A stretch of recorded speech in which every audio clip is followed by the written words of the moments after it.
Bah en fait, ça dépend un peu. Ils étaient comment les Gaulois niveau visage, quoi?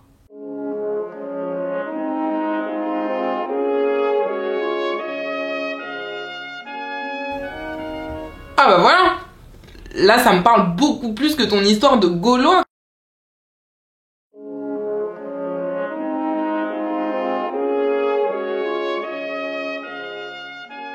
Ça veut dire que si j'ai ça, on peut rien contre moi.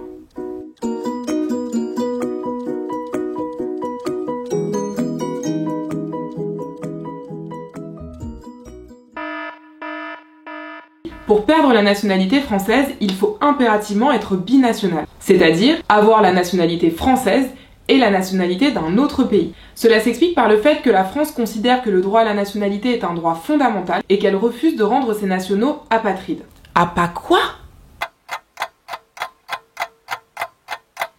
Pour un binational, il est donc possible de perdre la nationalité française, soit par choix, soit par décision de l'État.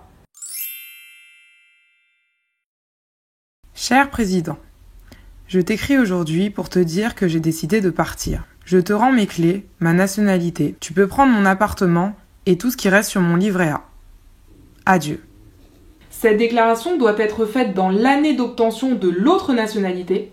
Passé ce délai, il ne vous sera pas possible d'abandonner la nationalité française. Ça veut dire qu'après, je suis obligée de rester français toute ma vie. Tu sais, c'est un peu comme quand t'es en couple et que t'aimes la personne qui est en face de toi, bah, le jour où elle veut te quitter, tu enfermes la personne chez toi pour qu'elle ne puisse plus jamais partir. Bah, c'est un peu le même principe. La France même.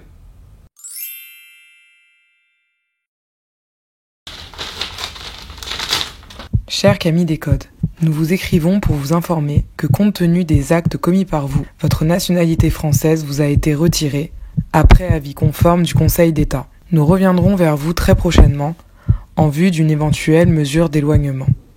Merci de préparer votre valise et de vous tenir à disposition des autorités compétentes. J'ai même pas de valise. La déchéance de nationalité est une sanction qui va être prononcée par l'État contre un Français en raison d'un acte grave contraire aux intérêts fondamentaux de la nation. On entend par là, par exemple, des actes d'espionnage, de haute trahison ou encore de terrorisme. Il n'est pas possible de prononcer une déchéance de nationalité à l'encontre de n'importe quel Français. On va donc opérer une distinction. Ceux qui sont nés Français ne pourront jamais être déchus de leur nationalité. Que seuls les Français qui sont devenus Français au cours de leur vie pourront être déchus de leur nationalité. Ça choque que moi ou il y a un truc super chelou dans cette histoire? C'est un peu comme si t'as deux enfants, un dont t'as accouché naturellement et l'autre que t'as adopté. Tu vas aller voir celui qui est adopté et tu vas lui dire « Écoute, toi tu commences un peu à me taper sur le système, donc tu vas prendre tes clics et tes claques et tu vas retourner voir tes parents en Allemagne, en Italie, en Russie, en Hongrie, où tu veux. Bon par contre, l'enfant que j'ai mis au monde, lui je vais le garder parce que du coup lui c'est mon vrai enfant. Par contre, toi tu pars. »